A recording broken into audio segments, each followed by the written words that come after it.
Hello everyone and welcome back to our course. In this lecture, I'm going to show you how we can perform SQL queries with Spark. So here, let's add a new code cell, and first we have to create a new SQL app. So I have to import from pyspark.sql. I am going to import Spark session. This will allow me to make a new instance of a Spark session. So I'm going to grab Spark session and use the builder.appName function, and I'm going to create a new app with the name SQL. I'll call get or create to launch that, and the result can be my app. Okay, then I am going to grab my data frame and I'm going to create or replace a temp view of stock. Now I can run this code cell, and we're going to either create or replace. If the temp view exists, then we're going to replace it, otherwise we will create it. Now we can use SQL queries right here on this app. For example, I can call app.sql and perform any kind of query I want, such as selecting all from the stock. Then this will be my result, and I can print out the result. The result here is a data frame which contains a key value pair for every column title and its data type. Here we have the date, open, high, low, close, add, close, and volume. So those are all of the columns from our stock CSV file, which is exactly what we wanted. And just like that, we've seen how we can perform our first SQL query. And we can perform any SQL query we want now that we have created a new SQL app. For example, we can call app.sql and we can call select count of a value, one of the columns, such as open. So we can select the count of open. Then we're going to call the show function. We're going to append that to show the result. And then I can run this, and we are going to get here. Okay, we just have to make sure we do have this open column. So select count open. Yes. Make sure you say from the stock table. Okay, great.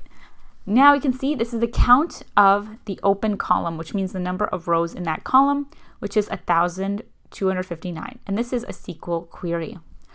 And we can also select any kind of query we want. For example, we could select with filters, like where a certain value is reached. For example, we could select only the count where the stock and one of the columns has a certain value, such as where open is greater than, let's do 1,500. Now if I rerun this cell, okay, let's see. I just have to make sure I add this where clause, where open is greater than 1,500. So here I'm selecting the number of rows of the open column from my stock table with a condition. And a condition can be opened with that where clause. So only where open is greater than 1,500. And I'm just going to make sure that's capitalized, just because that is per convention. If the column is a capital title, you should make every reference to that column with a capital letter as well. All right, and look at that. Now we have the count. We can do any kind of SQL query we want right here with Spark. For example, let's do one more for practice, because typically at the developer interview, you will be asked to perform different queries. So let's call app.sql. Let's do another one. We can select functions like average of close.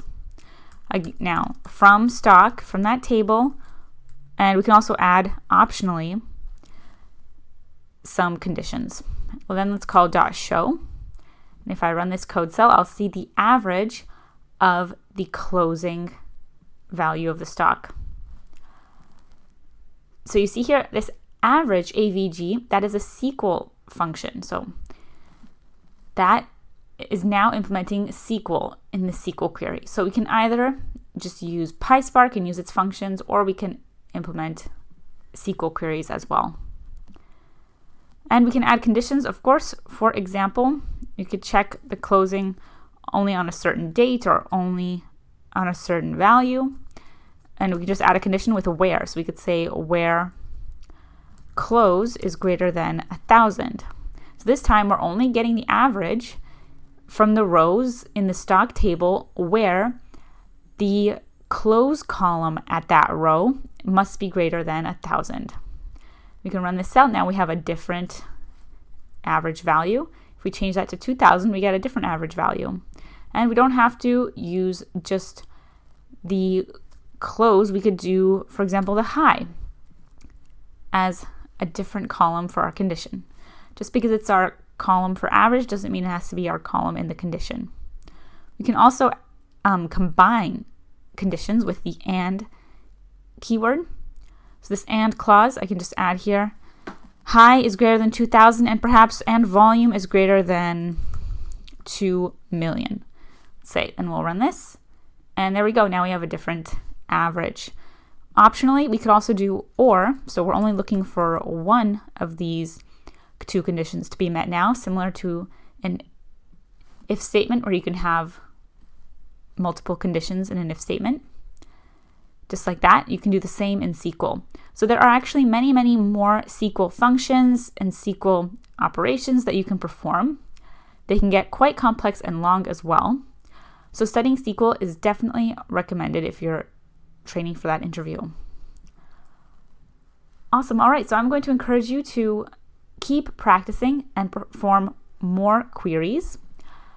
You can look at the SQL documentation for more SQL queries. You can also look more into different functions available to you here from PySpark SQL functions. So you can either just directly use that module, or you can call SQL functions with the SQL function.